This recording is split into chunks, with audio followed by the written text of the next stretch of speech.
Hey everyone, how's it going? I'm Jay, and this is the all-new 2016 Jaguar XF, without question one of the sexiest and best-looking mid-size luxury sports sedans on sale today. But first, I want to thank Jaguar of Sacramento, which is part of the Nilo company, just as I get started on this latest car buzz unboxing review for you today. So just to give you a brief bit of background information about the Jaguar XF, the first generation came out back in 2007, and it was only replaced or on sale until 2015 last year. And that car, the XF first generation, was a revolution for Jaguar design inside and out. Over the course of its 8-year life, it only received a few minor styling changes inside and out. It was just such a great looking car, and looking at this new one, it's kind of hard to tell the difference, at least from the exterior design, which is the first and second generation car, and I'll talk more about my opinions on that in a few minutes. But as you can see, it is still just one of the best mid-size luxury sports sedans out there. Even in this interior design, it's just, sporty, sexy, and luxurious. Now, this car here, this is painted, obviously, white. And normally, I'm not a big fan of white cars, but this is the exception. Look at these big 20-inch wheels. They have these optional black gloss over them. It's just really sharp, and when you tack on this, what they call the black pack, for an extra $350, you get a black radiator grille with black surround, black side power vents, and a black tailgate finisher, and it just looks really, really good. And also with the white exterior paint, you really get to see this car's lines. And notice those taillights too. Those are taken almost right from the Jaguar F-Type, which I did an unboxing review of both the R Coupe and the Roadster, so check those out as well. I love that dual exhaust. It's just, there's not a bad angle to this car. And I was a little surprised when this was revealed at the New York Auto Show just earlier in 2016, how much it looked like the first generation XF. That's a good thing, and it's also not such a good thing. Obviously, like I said, the first XF was a revolution for Jaguar styling, but they went with a more evolutionary approach this time around. Some of the difference is that this car, it rides on a new aluminum chassis. The previous XF was a steel chassis, so it was heavier. This car has actually lost some weight in both the rear-wheel drive and all-wheel drive cars, which is really good, thanks to the aluminum. But what's also really good is that the general size of the second generation XF here is about the same as the first, meaning it hasn't gotten any longer. What has gotten longer is the wheelbase. And why is that good? Because it gives more rear seat space. And under the hood, now, all Jaguar fans are going to know this engine. This is the 3-liter Supercharged V6. It's got a total of 380 horsepower and 332 pound-feet of torque. Power is sent in this car to the rear wheels through an 8-speed automatic transmission with paddle shifters. Now, this is supercharged. You're going to find this engine also available with a lower horsepower rating in the Jaguar XE. I also did a unboxing review of that great car as well, in addition to the F-Type. But supercharged, that's kind of unique. What's good about it is it provides a greater torque band and just sounds absolutely fantastic. But the downside is that fuel economy is not very strong, and I'll get to that in a few minutes as well.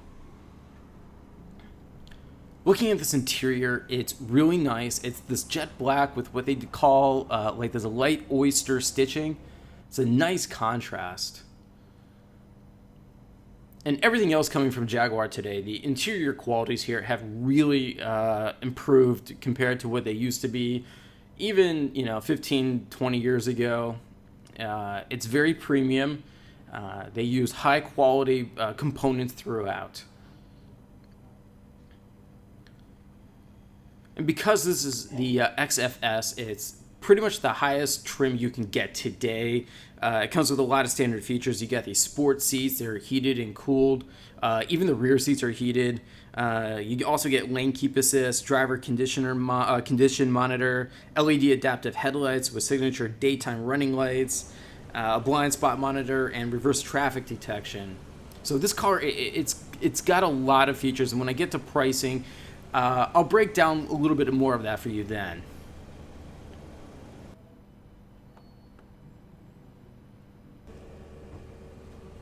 And as I mentioned, because of that longer wheelbase, rear seat space has been increased.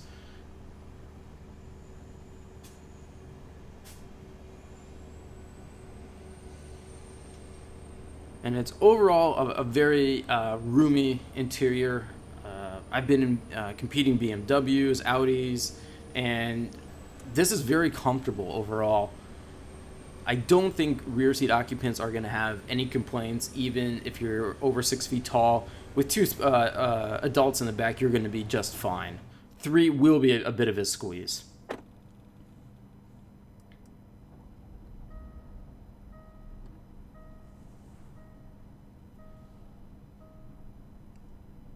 And as I was mentioning earlier, this interior, it's very clean. It's simple, it's straightforward, and it's very much an evolution of the previous XF's interior layout as well.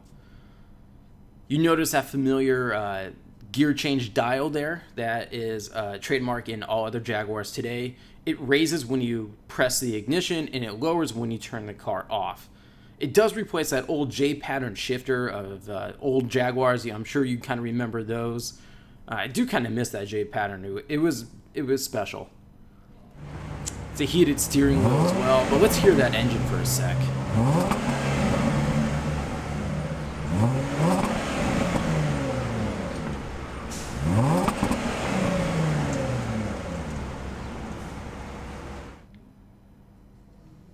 Alright, so that was a supercharged V6. Sounds great. Fuel economy. Well, you're only going to get 20 miles per gallon in the city, 30 miles per gallon on the highway, and a combined 24 miles per gallon. You know, the German automakers, they're going with turbocharging to get better fuel economy, but it's kind of cool that Jaguar's still sticking with supercharging. It's nice. So, as you can see, this is the infotainment system. It is called the InTouch system, and it is without question an improvement over the previous systems Jaguar had in its cars. What I like about it is that the response time to inputs is much faster than it was before, but it's still not quite as good as the system that Fiat Chrysler offers, which is the Uconnect system. And believe it or not, it is Fiat Chrysler that really has the best infotainment system out there. But this one is by far not the worst.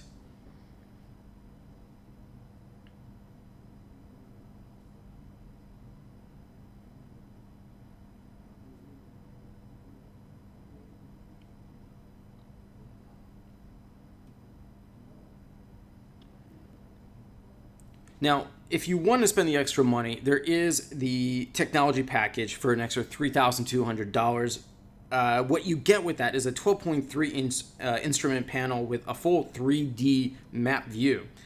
More importantly, though, you get an upgraded InControl Touch Pro system, and this goes to a 10.2-inch touchscreen.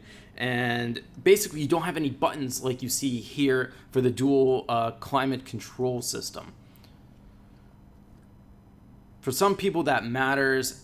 I thought the current infotainment system is nice, but you know, it's an extra $3,000, a little bit more for that upgraded system.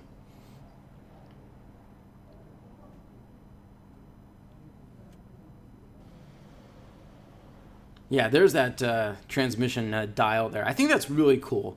It's just it's one of those signature technology bits that Jaguar has, and it's good to see them continuing with that. It makes it unique. So how does this Jaguar XFS drive? Well, it's very composed, it's very comfortable, and there is a little bit of body roll, but I like that. And the reason being is because you get a nice sense of feedback. This is a real driver's car. It's rear-wheel drive. You can get optional all-wheel drive, and that adds $3,000 to the base price of every single Jaguar XF you can buy right now.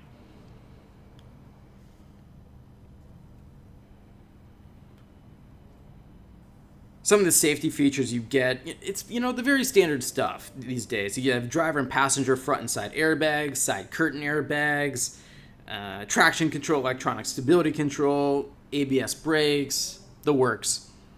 But this car is so new that the US government hasn't even officially crash tested it just yet.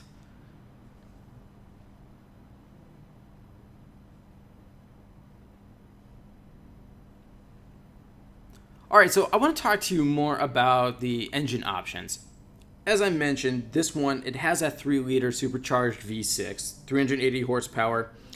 The base engine you can now get, it's this brand new 2-liter turbo diesel, and it has 180 horsepower and 317 pound-feet of torque.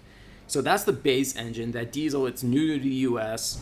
It's kind of interesting that Jaguar is offering it in the wake of that whole Volkswagen diesel scandal, but I'm sure a lot of people who really care about fuel economy will opt for the diesel. But the mid-range engine it's the same 3-liter V6, but it has 340 horsepower and 332 pound-feet of torque. Actually, it's the same torque rating, just 40 less horsepower.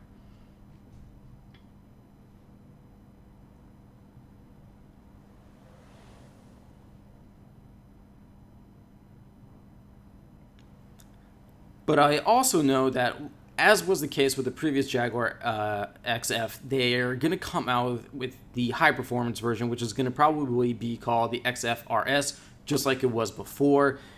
I would love to see that 5-liter supercharged V8 make its return to this car. I think that this car, it's got so much more performance capabilities just waiting to be cranked out, and you know that when you drive it.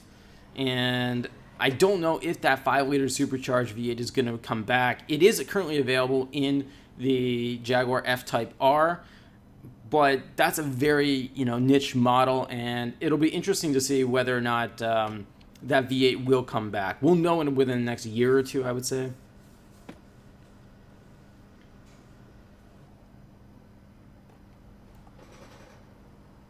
So now let's talk about pricing here. As I mentioned, that entry level XF with a diesel, that starts at $47,450. The mid-range 35T, that is with the 340 horsepower V6, that begins at $50,490. But to get the 380 horsepower, the extra 40 ponies, that's going to cost you $62,700 at the bare minimum. So the question is that 40 horsepower worth an additional 12 grand? Well, when you move up to the 380 horsepower V6, you do get, the S trim, and it comes with a lot more features for the money. But, I think for an extra 12 grand, you should also be getting more than just an additional 40 horsepower in terms of output. But this car, with all the features that it comes with, it came to a grand total of $67,330. In addition to the black pack that I mentioned earlier, it also comes with the comfort and convenience package that's a little over $2,000. That has that 3-stage active ventilated heating and cooled front seats and rear seats as well. Heated rear seats only. Powered trunk lid and soft door close. And then there's also what they call the rear-wheel drive protection pack, which it basically adds rear rubber mats, trunk mat, and a collapsible cargo carrier too. And speaking of the trunk, I have to say, it's really big, even before you fold down the 60/40 split folding rear seats.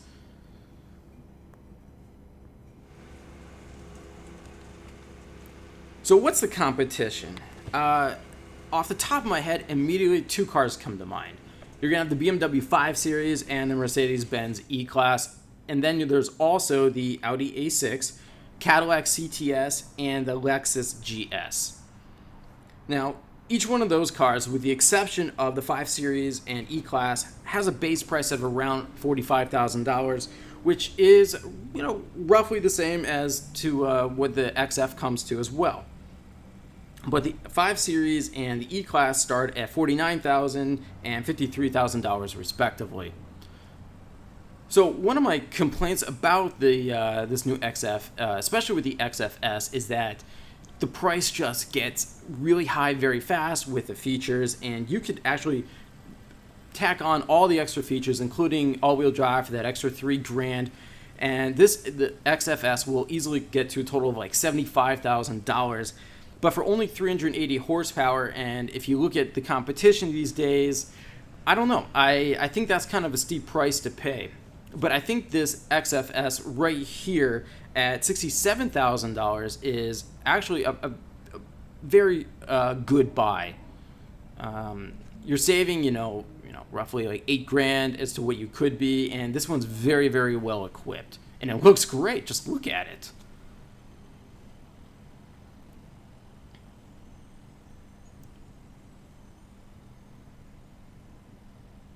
Yeah, without question, one of the best looking midsize sedans out there today. There's not a bad angle, really. It's just a striking car, and this white with that black pack, and that it looks fantastic.